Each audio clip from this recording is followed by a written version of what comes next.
Vamos a Porto Alegre com Guilherme Macalossi, que nos traz também notícias importantes que foram produzidas ontem pelos políticos aqui em Brasília. Muito bom dia, Macalossi.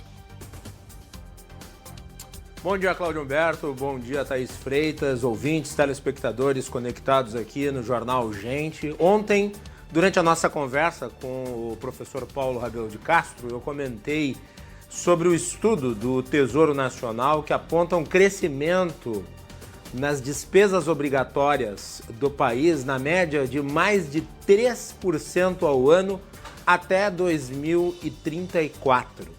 O que obviamente tem um impacto muito grande na capacidade de investimento, na medida em que você vai ter uma elevação do orçamento que é gasto com as despesas obrigatórias e a compressão do orçamento que fica livre para os gastos discricionários, ou seja, os gastos que o executivo pode livremente dispor para, por exemplo, fazer obras tão necessárias no objetivo de buscar o crescimento econômico.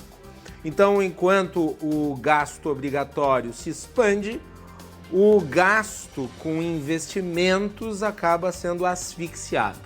E essa, infelizmente, é a lógica do país.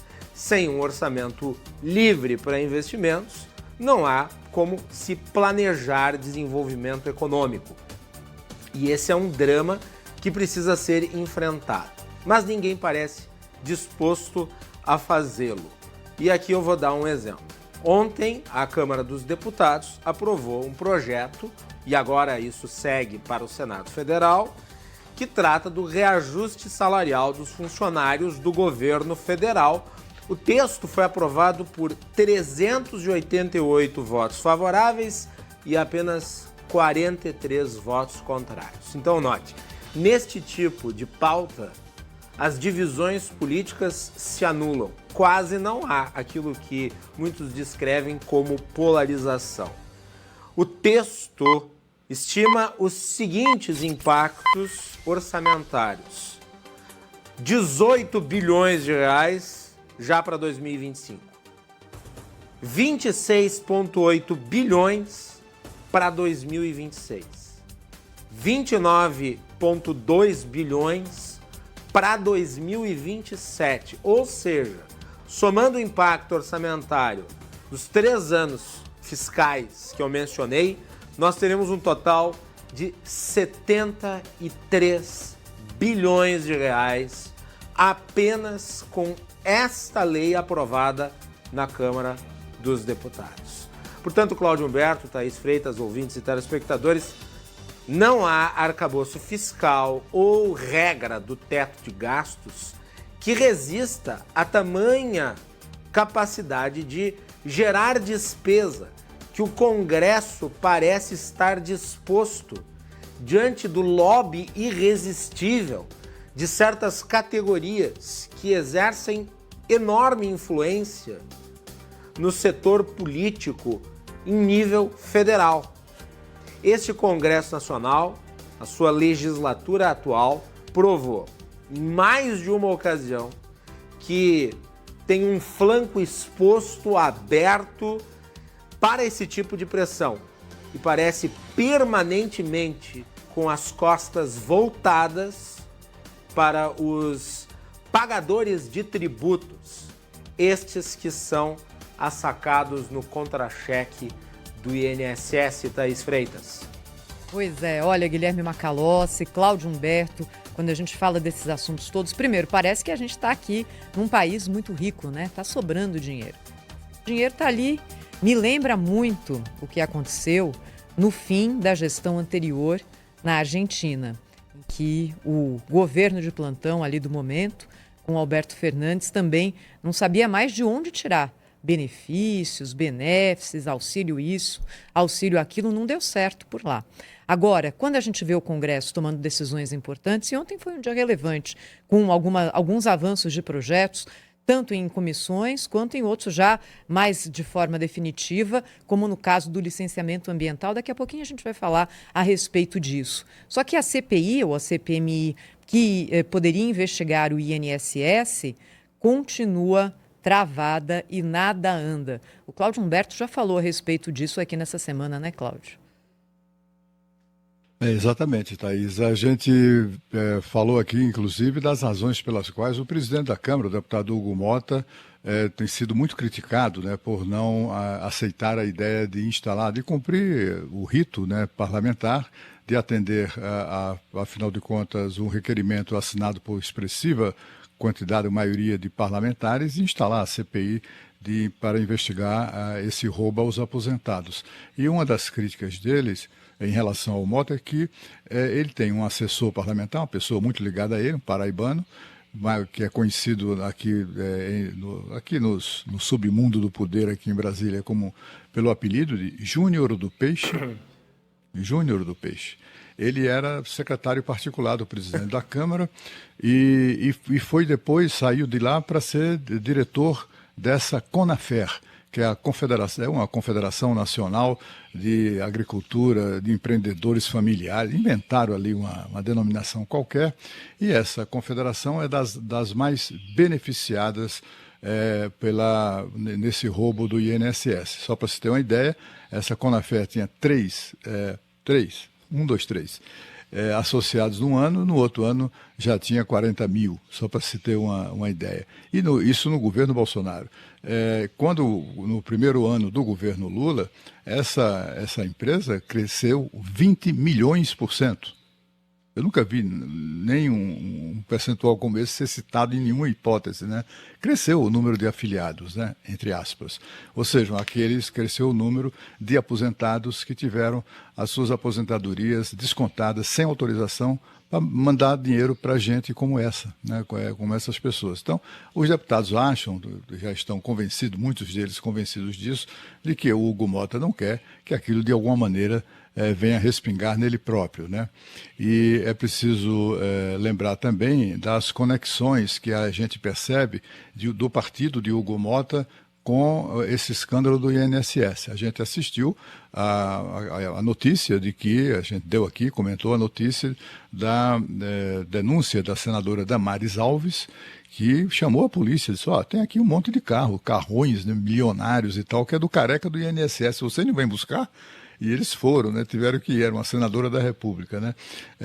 Pois bem, um dos carros encontrados lá está em nome da mulher, da esposa, de um ministro, o ministro Jonathan, que foi deputado federal do Republicanos. E o Republicanos, portanto, estaria... esse jogo do INSS, para além do PDT e do PT, tem também interesses ali, ou teria interesses do Republicanos, que é o partido do deputado Hugo Mota. Enfim, tudo cheira muito mal.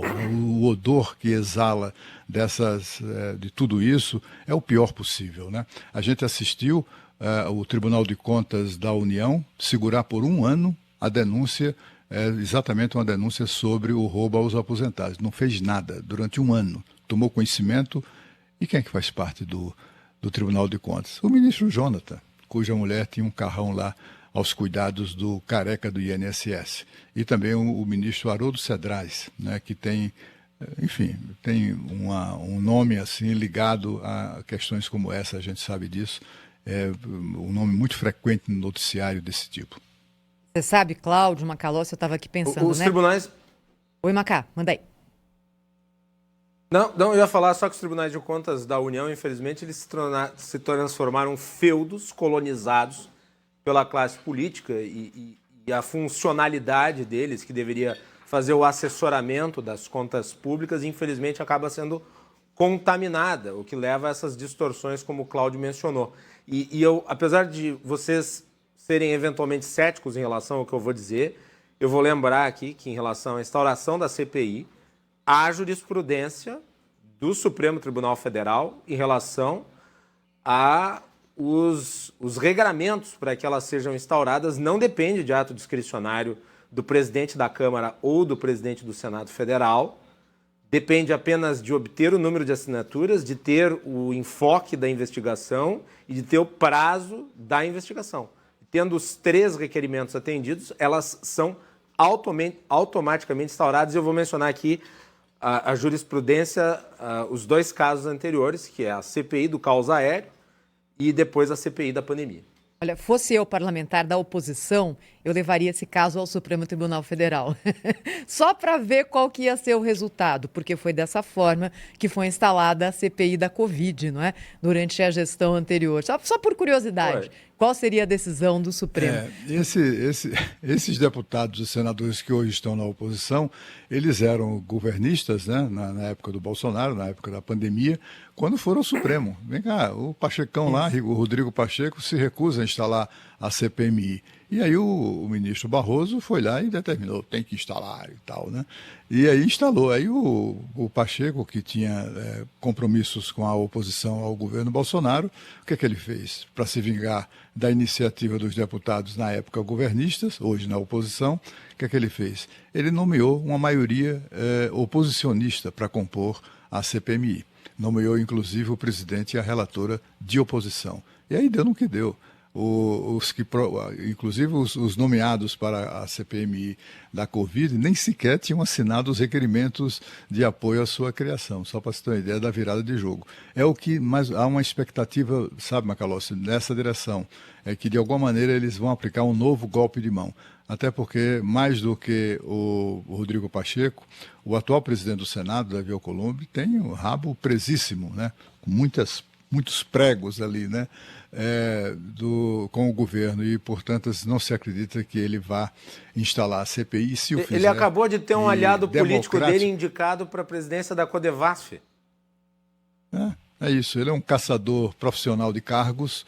Enquanto os cargos forem produzidos pelo governo para ele, ele vai ficar satisfeito. Eu duvido que ele instale a CPI, mas se o fizer, vai entregar a CPI ao governo.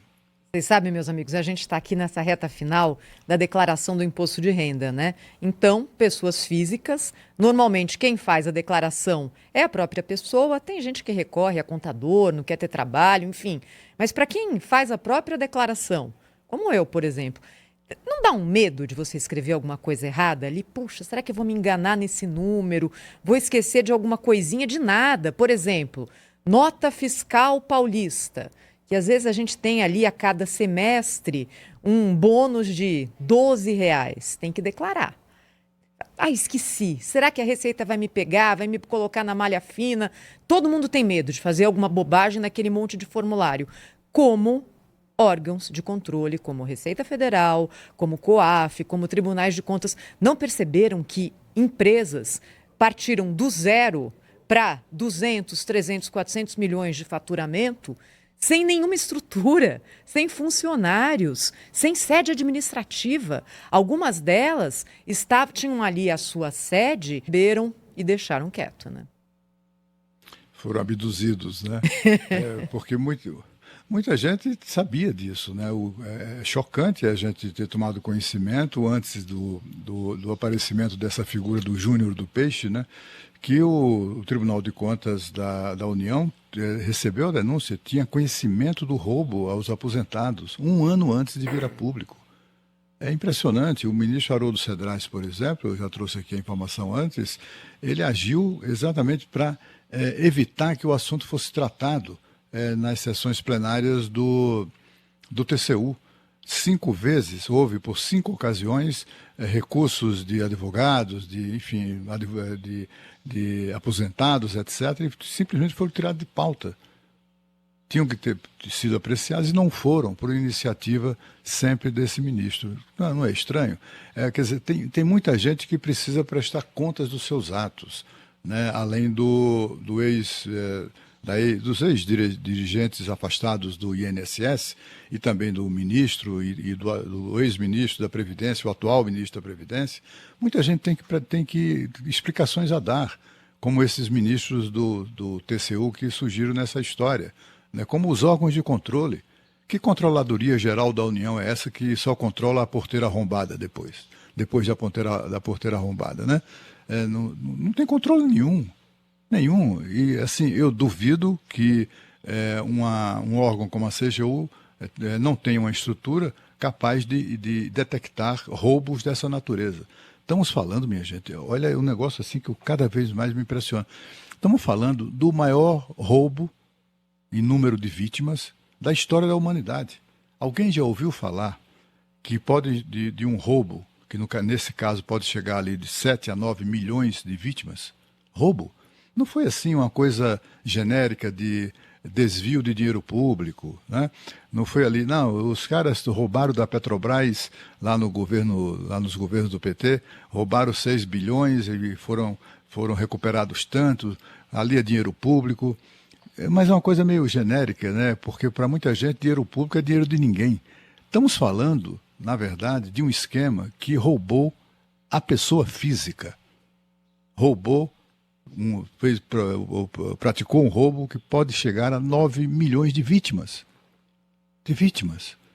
E aí fica o governo tergiversando, não tem ninguém preso.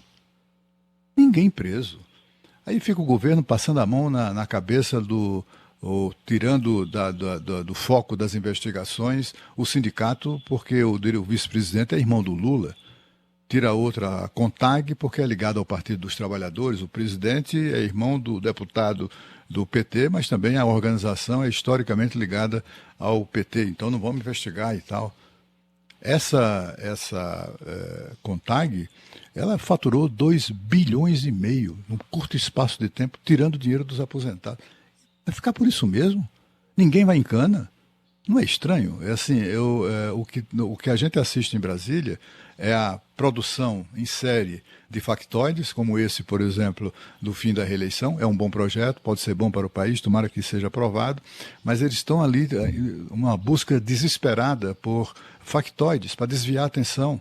É a história do projeto aprovado na Câmara, a toque de caixa, que proíbe o desconto lá dos aposentados e tal. Nem precisava, né? Bastava uma portaria do presidente do INSS, que aliás não fez. O país vive uma situação muito difícil, particularmente difícil na sua história, né? De absoluta, como é que eu diria, da prevaricação em todos os níveis da administração pública federal, né? Todos prevaricam, ninguém toma nenhuma providência. Olha, já mais informações aqui no Jornal Gente. Nós vamos falar sobre o ataque a 2 funcionários da Embaixada de Israel nos Estados Unidos que foram mortos a tiros. Os detalhes você vai saber já na sequência aqui no Jornal Gente, na Rádio Bandeirantes e na Band News TV.